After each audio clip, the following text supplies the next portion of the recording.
So I'm going to be reading Dream Seeds Chapter 3, The Master Key of Respect. Principle: what you respect, you will attract. Remember, your dream seed is the invisible photograph within you of the desired miracle or blessing you want from God. It may be good health, a special miracle of healing, a restored marriage, a mate, a rewarding job, or whatever, but it must be something you respect enough to pursue. The first master key that I have discovered in unlocking your dream seed is the key of respect for your dream seed. What you respect, you will attract. Do you want friends? Then begin showing respect for people. Do you desire good health? You must begin by respecting your body. Then establish the habits that reflect your respect for your body. Do you want money to flow into your life? Then use wisely what God has already given you. Jesus taught that those who respected and appreciated what they were given would receive even more. Well done, thou good and faithful servant. Thou hast been faithful over a few things. I will make thee ruler over many things. Enter thou into the joy of the Lord. Matthew 25:21. You must respect what you want to come toward you. What you don't really appreciate, you will eventually lose. It may be your teenage son, your health, or your job. When you don't respect a family member, he will probably withdraw from you. When you lack respect from your body, your health deteriorates. When you become careless towards your job, you risk losing it. Why a good man was fired. This reminds me of a young man who once worked for me. I liked him immensely and really felt he would always be a part of my ministry. He loved to laugh and truly seemed to enjoy his responsibilities. But after some months, his work became sloppy. It became obvious that he didn't take my deadline seriously. He became too comfortable with his position. One day, when his parents were visiting in town, he took the liberty of leaving the office at midday, taking the remainder of the day off to be with his parents. He did the same thing again the next day, both times without the consent of his supervisor. My office manager called me long distance. "What should I do?" she asked, frustrated. "Well, it is evident he doesn't really take his job seriously," I replied. "So let him go if you feel that is necessary." We hated to fire him, but his lack of caring would eventually affect the morale of the entire office and ministry. What this young man failed to respect, he lost. Do you truly respect your dream seed? What you respect will inevitably come toward you: favor, finances, friends. Zacchaeus of the New Testament is an example. His respect for Christ motivated him to climb a tree just to catch a glimpse of Jesus. It was that respect and love which then motivated Jesus to visit Zacchaeus' house for a meal. Respect is the secret to long-lasting friendships. Think about your own life for a moment. Those who respect you are the people you love to spend time with. They are the ones who receive your attention, your time, your love. On the other hand, you probably withdraw from those who have shown you disrespect in some way. They remember my name. Hello, Mr. Murdoch. So good to see you again. With these words, I am always greeted at one of my favorite restaurants in Dallas. The owner always makes me feel special and respected. Naturally, I love it. His kindness is part of a magnetism that draws me back. However, I have visited restaurants where I was treated as a nuisance, an interruption in their day. When I asked for A1 sauce to flavor my steak, they made me feel as though I'd committed the unpardonable sin. Needless to say, I rarely return to those places. What we truly respect, we ultimately attract. This same principle applies to miracles and blessings. I heard a television host one night make sarcastic remarks about preachers who pray for the sick and believe in miracles. He sneers as he labeled them faith healers. Defiantly, he remarked, "I've never had a miracle or healing in my life." He displayed complete disrespect for ministers of God who believe in miracles. I couldn't help but think of this principle of respect. It possibly explained why this man had not experienced miracles. How could he attract miracles when he had no regard for them. As my friend Richard Roberts says, he will start believing in miracles when he truly needs one. Do you appreciate blessings from God? If so, you will respect men of God. They are God's gifts to the world to help unlock our faith for miracles. This is one of the reasons I support a number of ministries every month. It is my way of showing God that I respect them and his ministry through them. So predictably, people who slander and criticize faith ministries may experience fewer miracles and blessings in their own life. Do you dislike physical exercise? If you're like me, you can think of many things you would rather do than follow a daily regimen of physical exercise. Perhaps no one has ever motivated you to eat properly and exercise consistently.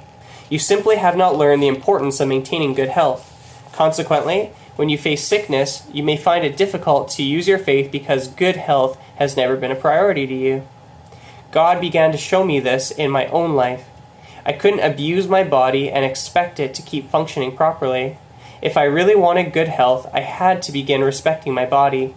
It deserved my time and effort, when I was well as much as when I was sick. It was not an easy task for me. I knew I should begin walking or jogging daily and develop a routine of exercises, but something within me kept rebelling. I became puzzled and frustrated at myself. Then one day it dawned on me. Back in my high school days, the coaches used extra laps of running and extra push-ups as punishment for us, so I subconsciously equated exercise as punishment. This stirred up the resentment I had known for as a teenager. I had to change my opinion and create a new respect for physical fitness. I had to see exercise as a stepping stone to happiness instead of a punishment to my body. I had to rebuild my respect for a healthy body. Maybe you are having a similar problem. Perhaps a sickness, a weakness, or even an overweight condition has haunted you throughout your life. It may require a little additional effort on your part to build a healthy respect for God's temple, your body, but it is worth your time and effort to be whole, healthy, and fully alive again. The same principle of respect operates in your personal finances. A letter that shocked me. I received a letter recently that was rather startling. When we saw you several months ago on television, you were teaching on prosperity. Frankly, my husband and I were turned off. We refused to watch your program, The Way of the Winner, until you started speaking on another subject. We have recently been blessed this month through your teaching on the hurt and healing of divorce. The letter continued, I wish we had enough money to buy your book, The Winner's World, but we don't have anything left after our bills are paid. Here's our best offering we can afford at this time. Taped to the letter was a quarter. Here's what disturbed me. The woman who wrote said she and her husband were so poor they could scarcely pay their bills. They could not afford even to pay a few dollars for my book. They were unable to give more than 25 cents to the work of God. Yet they became upset at me for teaching the laws of supply and blessing. Such reasoning amazed me. Here I was trying to help them use their faith for finances, and it angered them. But this is often typical of those who struggle in the throes of misfortune.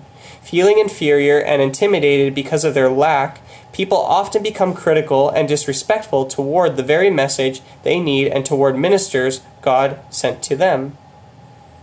You must respect the things in life that you want to attract. When I was young, I remember taking drives with friends through wealthy neighborhoods of our town. Often someone would say, "See that nice home? The people who live there are probably miserable." Envy usually creates resentment. For that reason, the poor sometimes feel hostile toward the wealthy rather than learn from them. Sometimes our background teaching has programmed us to feel guilty about desiring money and nice things, so we fail to attract them. I know this has been controversial in some circles, but then revolutionary principles are not always easily understood at first.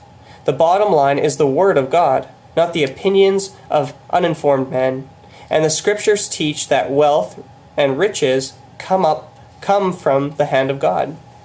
But thou shalt remember the Lord thy God, for it is he that giveth thee power to get wealth, that he may establish his covenant, which he sware unto thy fathers, and it is thy day. Deuteronomy 8:18, as it is this day. Deuteronomy 8:18. When you face adversity. Sometimes adversity will tempt you to lower a high standard of faith and change what you have been believing. This can paralyze your pursuit of your God-given dream. Don't rewrite your theology to accommodate a tragedy. Your misfortune is always temporary. It is only for a season. Pain passes. Principles are permanent. The word of God is settled forever. Weeping may endure for a night, but joy cometh in the morning. Psalm 30, verse 5. This happened to me several years ago. I woke up one morning without a family, without a home, without furnishings, without a penny in the bank. Waves of hopelessness swept over me like ocean swells, leaving me confused and disheartened. As my friend Jamie Backingham says, I didn't know what I believed. I only knew in whom I believed. It took months of waiting on God and an intense search of the scriptures before my life began to turn around. I had to make a decision. I could lower my goals and compromise my dreams, or fight to keep my dream seed alive and vibrant within me. If Satan can blur or blot out your dream seed, that invisible photograph of a desired miracle, he will destroy you and God's dream in you will die. I must tell you, it was one of the most painful battles of my entire life. The scars of my divorce were carved deep within me. I fought every demon in hell 24 hours a day. Satan taunted me. You are an absolute failure. You are crazy if you think you will ever succeed in the ministry. Needing reassurance of God's call all my life, I read popular books by Christian counselors and even attended widely acclaimed seminars for help.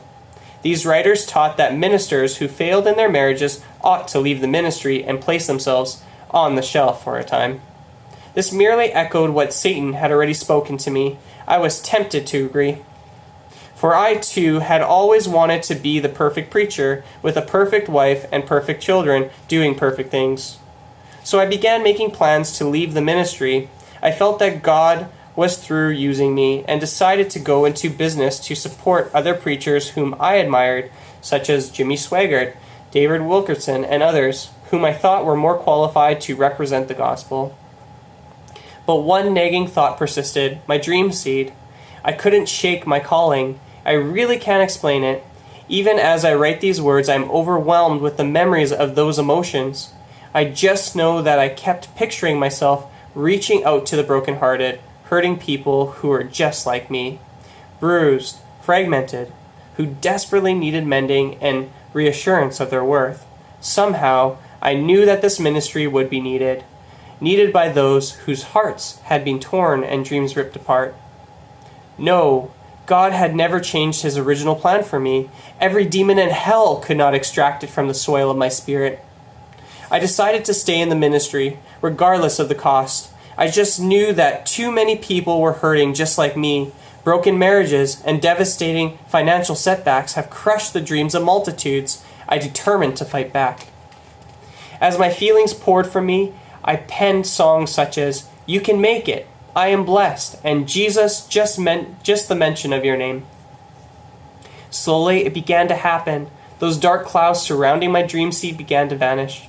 The sun began to shine again. My ministry withered the storm and grew even more effective through daily radio programs and weekly telecasts, the way of the winner. What is your dream seed today? What miracle picture has God planted within your heart? What desired blessing dominates your mind? If you truly respect it, it will inevitably come toward you.